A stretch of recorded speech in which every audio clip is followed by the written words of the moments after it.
Hello అండి. అందరికీ అనుకోని ప్రేమ కథకు స్వాగతం. ముందుగా మీ అందరికీ చాలా చాలా థ్యాంక్స్ అండి. నన్ను ఇంత బాగా ఎంకరేజ్ చేస్తున్నందుకు. మీ ఎంకరేజ్‌మెంట్ ఇలానే కొనసాగాలని కోరుకుంటున్నానండి. ముందు ముందు మంచి మంచి కథలు రాసి మీ ముందుకు తప్పకుండా తీసుకువస్తాను. మరిక ఆలస్యం చేయకుండా కథలోకి వెళ్దాం. అనుకోని ప్రేమ పార్ట్ 57. ఛాయ మనసంతా ఒకటే గందరగోళం. ఆదిత్య ప్రవర్తన, వెనుక వచ్చిన కారు భయం అన్నీ ఆమెను చుట్టుముడతాయి. మంచం మీద పడుకుని ఆలోచిస్తున్న ఆమె ముందు అర్జెంటుగా స్నానం చెయ్యాలి, చాలా చిరాగ్గా ఉంది అని బట్టలు తీసుకోవటానికి తన కప్బోర్డును తెరవాలి అనుకుంటుంది. ఆమె శరీరం అంతా అలసిపోయినా మనసు మాత్రం ఏదో తెలియని ఆలోచనలతో నిండి ఉంటుంది. కబోర్డులో నుండి డ్రెస్ తీస్తుండగా కబోర్డుకి ఎదురుగా ఉన్న అద్దంలో ఆమె మెడలో ఉన్న నల్లపూసల దండ కనిపిస్తుంది. వాటిని చూడగానే ఆమె చూపు ఆగిపోతుంది. ఆదిత్య ఆమె మెడలో అనుకోకుండా నల్లపూసల హుక్కును సరిచేస్తూ హుక్కుకి తగిలించేసిన సన్నివేశం గుర్తుకు వస్తుంది ఆమెకి. అలా అతడు ఆమె మెడలో వేసిన నల్లపూసల దండను ఆమె ఎంతో వింతగా చూస్తూ ఉంటుంది. మొదట్లో ఇదంతా ఒక నాటకం మాత్రమే. ఆదిత్య వాళ్ళ నాన్నమ్మ గారి కోసమే ఈ పెళ్ళి, ఈ నల్లపూసలు అనుకుంటుంది. కానీ ఇప్పుడు వాటిని చూడగానే ఆమె మనసులో ఎన్నో భావాలు కలుగుతుంటాయి. ఆదిత్య తన నుదుటిన పెట్టిన కుంకుమ బొట్టు, సుందరమ్మ గారి ఆప్యాయత, వసు యొక్క స్నేహం ఇవన్నీ ఆమెను ఏదో తెలియని బంధంతో కట్టిపడేస్తుంటాయి. ఆ నల్ల పూసలు కేవలం ఒక త్రాడుకు కుచ్చిన పూసలు మాత్రమే కాదు. అవి తన జీవితంలోకి కొత్తగా వచ్చిన వ్యక్తుల ప్రేమకు చిహ్నంగా అనిపిస్తుంటాయి ఆమెకి. ఈ నల్లపూసల దండను తీసేయాలా అని ఆమె తనలో తాను ప్రశ్నించుకుంటుంది. అయినా ఇదంతా ఒక అబద్ధం కదా, ఈ నల్లపూసలు కూడా ఆ అబద్ధంలో భాగమే కదా, వీటిని నా మెడలో ఉంచుకోవటం కరెక్టేనా అని మళ్ళీ అనుకుంటుంది. ఒక్క క్షణం ఆమె చెయ్యి ఆ నల్లపూసల వైపు వెళ్తుంది. వాటిని పట్టుకుని తీసేయాలని ప్రయత్నిస్తుంది.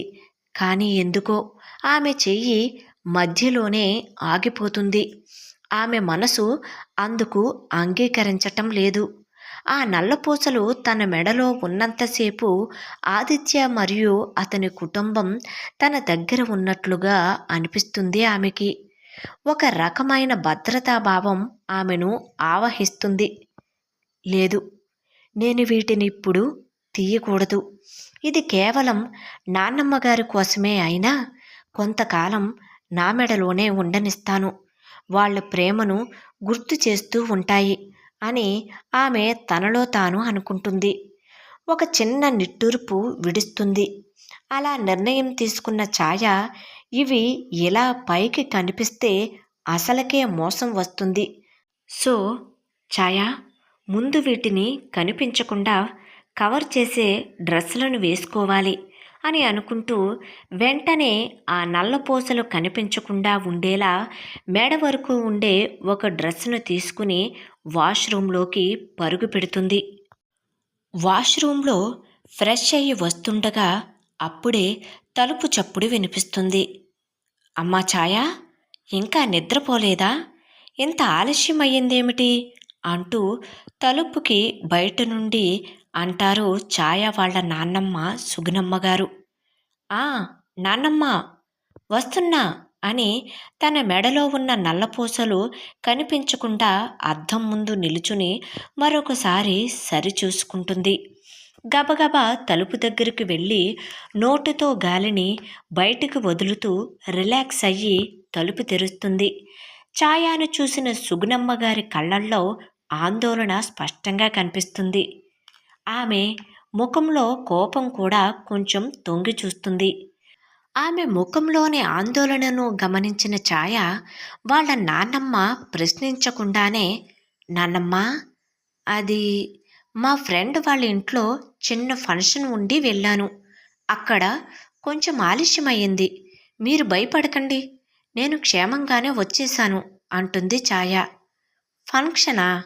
నాకు ఒక్క మాటైనా చెప్పకుండా ఎక్కడికి వెళ్ళవు కదా ఛాయ? నేను ఎంత కంగారు పడ్డానో తెలుసా? ఎక్కడికి వెళ్ళావో, ఎప్పుడు వస్తావో తెలియక చాలా భయపడ్డాను. ఎంత ఆలస్యం అయినా ఎందుకు? ఫంక్షన్ అంటే సాయంత్రం ఉంటుంది కదా, ఇప్పటిదాకా ఏం చేస్తున్నావు అంటారు సుగుణమ్మగారు.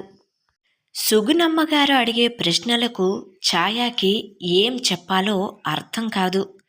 నిజం చెబితే కాంట్రాక్టు పెళ్లి విషయం తెలిసిపోతుంది.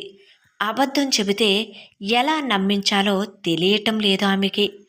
అది కాదు నాన్నమ్మ, నిజానికి అది మా ఫ్రెండ్ వాళ్ళ ఇంట్లో పెళ్లి సంబంధం చూడటానికి వచ్చారు.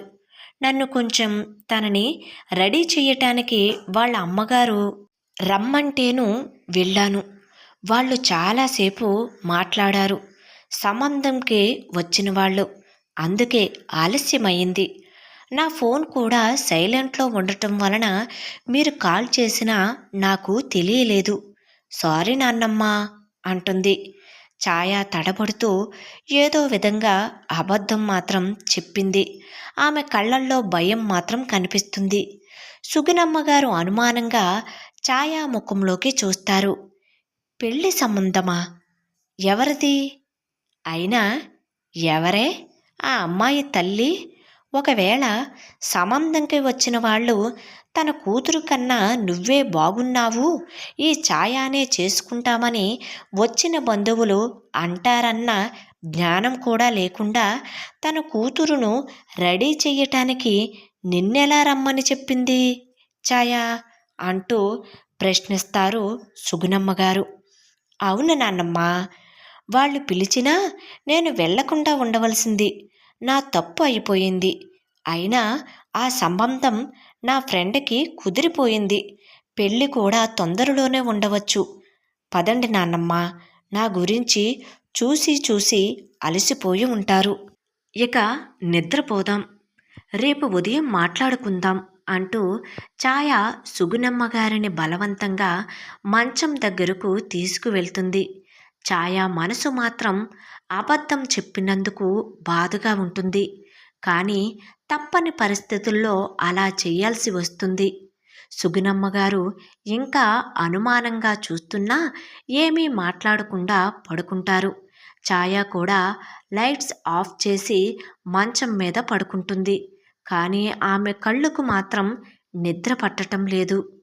ఆదిత్య, నల్లపూసలు, వెనక వచ్చిన కారు అన్నీ ఆమె ఆలోచనల్లో మెదులుతూ ఉంటాయి. ఈ నకిలీ బంధం ఆమె జీవితాన్ని ఏ మలుపు తిప్పుతుందో వేచి చూడాలి మరి. అనుకోని ప్రేమ కథ కొనసాగుతుంది. కథ నచ్చినట్లయితే ప్లీజ్ దయచేసి సబ్స్క్రైబ్ చేసుకుని ఎంకరేజ్ చేయగలరు. అదేవిధంగా లైక్ చేయడం మాత్రం మర్చిపోవద్దండి. ప్లీజ్ స్టోరీ ఎలా ఉందో అనేది కామెంట్ సెక్షన్లో తెలియజేయగలరు. మరొక విషయమేండి, ఈ కథకు సంబంధించిన మిగిలిన అన్ని పార్ట్స్ కూడా మన ఛానల్లో ప్లేలిస్ట్లో సేవ్ చేయబడి ఉన్నాయండి. ఒకవేళ మీకు ఇంట్రెస్ట్ అయితే కనుక వెళ్ళి చెక్ చేయొచ్చు. Thank you.